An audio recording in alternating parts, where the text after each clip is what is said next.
Welcome back, Focus Learners, to another explainer. Today, we are looking at something absolutely fascinating. We're talking about time, but, not the standard ticking clock, minute-by-minute time we live in. We're talking about how writers literally manipulate time on the page to capture the wonderfully messy, layered, and deeply emotional reality of human memory. Because real life unfolds moment by moment, right? But our storytelling? It absolutely does not. By the end of this explainer, you're going to see exactly how narratives bend and stretch time to reflect how we actually process our lives. Okay, let's dive into this. Here is our blueprint for today. We'll explore the memory mismatch, establish a chronological baseline, and see how writers bend the timeline. Then we're going to look at the reflective lens, trauma and pacing, and wrap it all up with the evolution of emotion. This is our map for exactly how personal narratives are built. First up, Section 1, the memory mismatch. Writers face a massive problem right out of the gate. Real life happens in a strict sequence, but our brains simply don't record it that way. I mean, ask yourself, does your memory ever really follow a straight line? Think about it. We don't remember life in perfect chronological order. Have you ever, say, caught a sudden smell of a certain perfume, or seen an old photograph, or heard a specific song and you are instantly transported into a completely different year? Memory is unpredictable. It jumps from past experiences straight to present reflections, all the way to future fears or hopes. So personal narratives have to mirror this reality. They can't just read like history textbooks. They need to imitate the natural, bouncy movement of actual human thought. And because human memory shifts around so much, we rely on what are called temporal spaces. Basically, time in personal narratives becomes way more than just a simple sequence of events. It becomes a literal narrative space that writers shape, compress, or fragment to communicate meaning. It's like a giant puzzle they can rearrange. Temporal spaces are exactly how narratives navigate time to explore identity, nostalgia, and transformation. Understanding this shows us that stories aren't just about what happened. They're really about how those experiences are remembered and emotionally processed. Moving on to Section 2, the chronological baseline.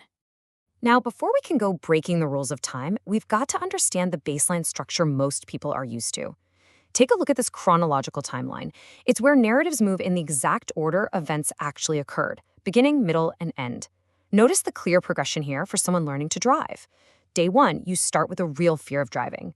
Week 2, you make those early mistakes. Month 3 shows steady practice and improvement. And finally, month 6 culminates in passing the driving test. This brilliantly illustrates growth and clear cause and effect. The reader experiences the events step by step, perfectly capturing a journey over time. But contrast that flat, perfectly organized timeline we just saw with non-linear time. Chronological time gives us clarity and momentum, sure, but non-linear time? It's layered. It's unpredictable. It jumps backward and forward, constantly interrupting the present with memories. It completely abandons strict cause and effect because, well, it's emotionally organized. It is structured exactly the way human memory actually operates in the real world. Which brings us to Section 3, bending the timeline. Here is where we get to look at how writers intentionally break those chronological rules to build suspense. Imagine opening a story with this exact line: "I still cannot walk past hospitals without remembering that night." Wow, this is micro-storytelling at its absolute finest.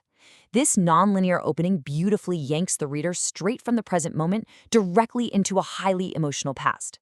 The writer creates an immediate sense of suspense and reveals these deep emotional connections right out of the gate. Time here isn't just a sequence, it's an anchor straight into the narrator's emotional reality. Flashbacks are a perfect example of this. Picture a college student standing at their graduation, and suddenly, boom, they flash back to their very first day of kindergarten. The narrative literally leaves the present to explore a past memory. Why do writers do this? Well, because flashbacks provide hidden emotional context. Maybe they remember a childhood struggle or an earlier failure. By bringing that past into the temporal space of the present moment, that graduation becomes profoundly richer. All right, Section 4, the reflective lens. This introduces a genuinely fascinating concept. Reflective time creates two completely distinct versions of the narrator within the story. You have the self who actually experienced the event in the past, and you have the self who now reflects on it in the present. And that distance between the past and present, that is where the magic happens. A child might not understand a complex family conflict while it's happening, but the adult narrator looking back recognizes the deeper emotional reality. Just let this evocative quote sink in for a second. At 14, I thought my father's silence meant anger. Years later, I realized it was exhaustion. Notice how time literally changes the interpretation of a past relationship? The actual experience didn't change at all, but the narrator's understanding of it completely transformed thanks to mature reflection. Time brings healing, understanding, and, sometimes regret. Now, for Section 5, Trauma and Narrative Pacing. We're going to shift our tone to be a bit more serious here, because intense emotions and trauma physically alter the very architecture of narrative time. Traumatic experiences are often narrated through fragmented, disrupted time. Why? Because trauma fundamentally affects how memory is actually processed by the brain. Trauma narratives might repeat certain intense moments over and over again, or omit specific details entirely. They shift abruptly between past and present, leaving the reader feeling completely emotionally disoriented.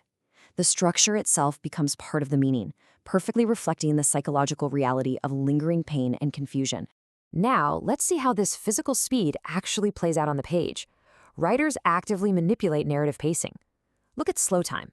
A sudden accident or a difficult realization might only take a few literal seconds in the real world, but the writer expands it, detailing every single agonizing heartbeat over several long paragraphs.